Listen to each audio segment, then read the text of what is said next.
bears and food, friends. It's Diana, and I am exploring the intersection of food and literature, looking at the honey in Winnie-the-Pooh, and also a little bit of the condensed milk. Okay, so Winnie-the-Pooh and honey. Now, I can't make honey, and though I have thought about keeping bees, I have made no steps in that direction beyond thinking.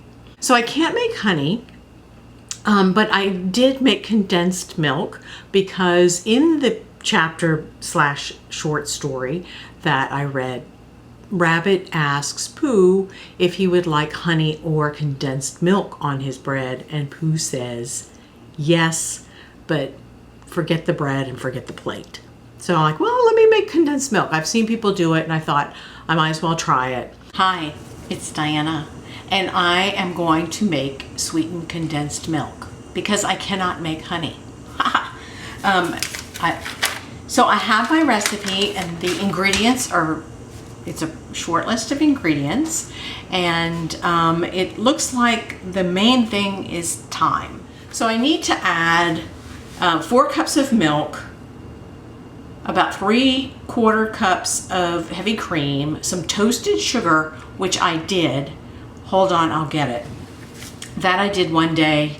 It's kind of one of those, put it in the oven, leave it, toast it, getting it. As you can see, I didn't want to get another big thing to hold sugar, or even put it in a plastic bag, like, storage bag. So and it's interchangeable. That's what the person says. It's interchangeable. So I now have my toasted sugar on top of my plain sugar, and it looks almost like that sand art. In fact, I had an urge to stick some skewers in it to make it good. So that, I'm using the toasted sugar. I don't need this much toasted sugar, but there it is. Big old thing of toasted sugar. And the optional one is to add either a cinnamon stick or a vanilla bean, or nothing if you want a little flavor. I went ahead and added a cinnamon stick. The condensed milk took significantly longer than 30 minutes, but it worked. It's thick, it's dark, like condensed milk is. I have only ever used condensed milk as an ingredient. I am not like Winnie-the-Pooh and say yes to condensed milk and no bread. Not even on bread. But I'm gonna taste it a little bit just to see. It's still hot. Smells milky and cinnamony.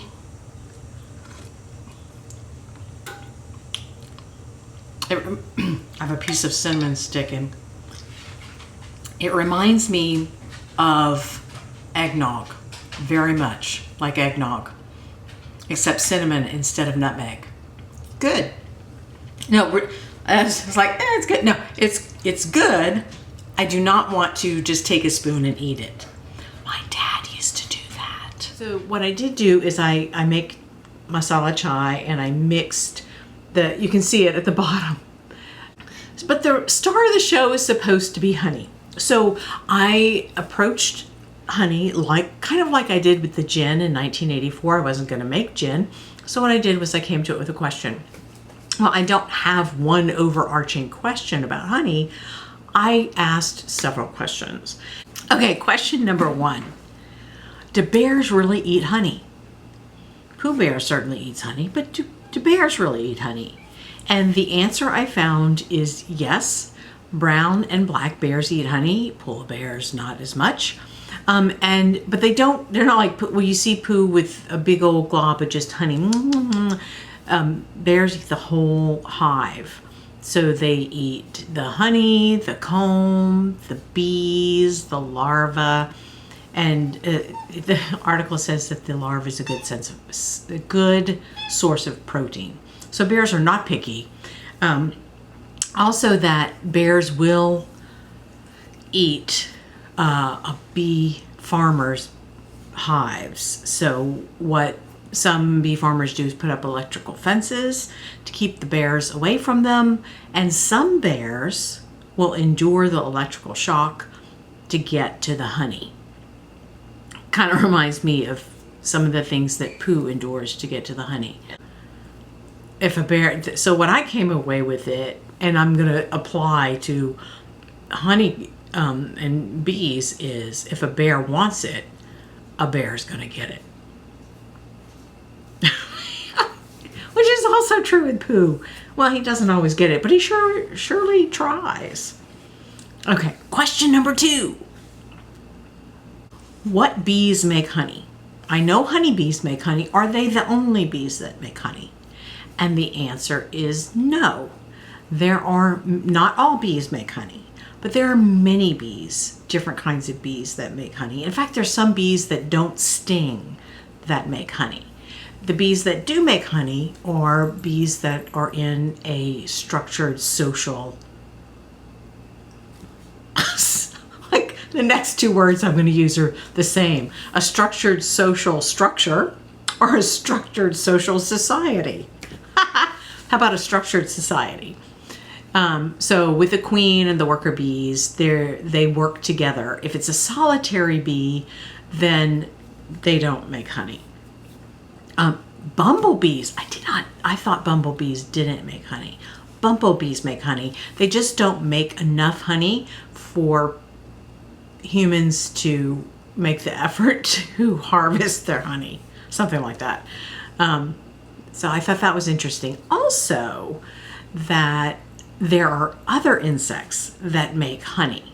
And they include ants, a certain kind or kinds of ants, wasps, and aphids. Not going into all of that, but and as far as I know, not what people eat. So yes, many bees make honey. No, not all bees make honey. And wow, some other bugs make honey. Third question. Oh, Magpie Kitty Cat has a question. It is, will you hold me? Yes, Magpie Kitty Cat, I will hold you. Meow, you're welcome. Next question is, not quite. The next question is, can honey be exchanged for sugar in recipes? And the answer is yes, it can be. And in some cases, it's kind of tricky. So if I want a cup of sweetened tea, I can sweeten that with sugar, or I can sweeten that with honey.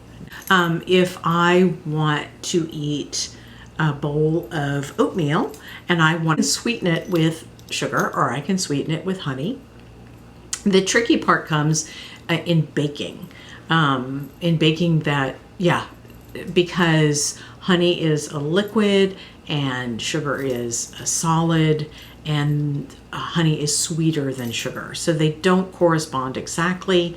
The place I looked said roughly 1/3 to 1/2 a cup to 1 cup. 1/3 to 1/2 a cup of sugar, no, of honey to 1 cup of sugar. But if I were baking, I would look at the specific recipe and see, because a liquid to a solid really makes a difference sometimes in baking. But it can be done. Honey's flavor depends on the flowers that the bees get the nectar from. And if a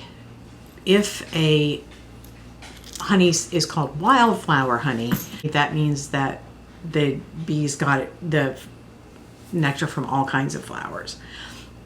I didn't think that one would be able to tell, but I've tasted different honeys, and it is perceptible, the taste difference. Not only that, they come in different colors. The darkest one I've ever tried was buckwheat honey, and I did not like it at all. I didn't think I could not like honey, because honey is yummy, but I don't like buckwheat honey, but then I also don't like buckwheat flour. So there you go. What is raw honey? Raw honey is honey taken straight. It's not, I don't know, you pasteurize? I guess I should have followed that one up. But it's not tampered with. And it's the best kind of honey for health for the bees and for the environment.